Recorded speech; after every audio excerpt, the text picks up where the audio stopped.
As the region prepares to say goodbye to both officers, a memorial date still to be announced, we're learning more about the two men who lost their lives late Friday.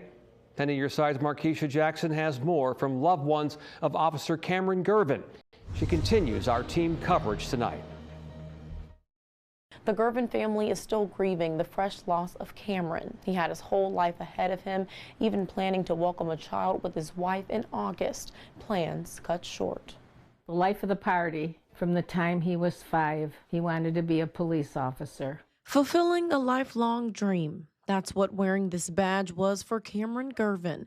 His parents live in Rochester, New York. They were used to frequent phone calls from Cameron. They often came on his way to work, but the phone call they got early Saturday morning was much different. My daughter had left for Florida, and she was there only 24 hours.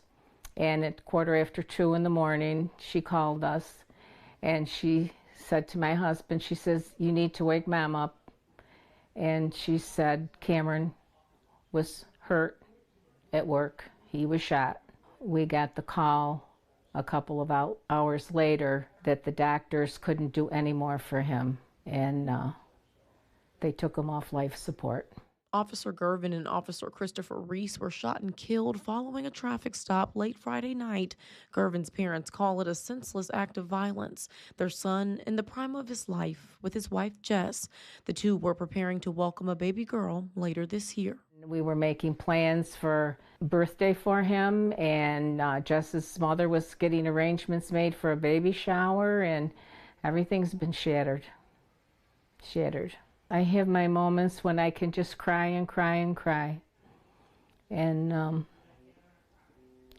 today happened to be one of those days. The Girvin family is grateful for the Virginia Beach Police Department for the continued support, and they know one thing is true. Their son died doing what he loved.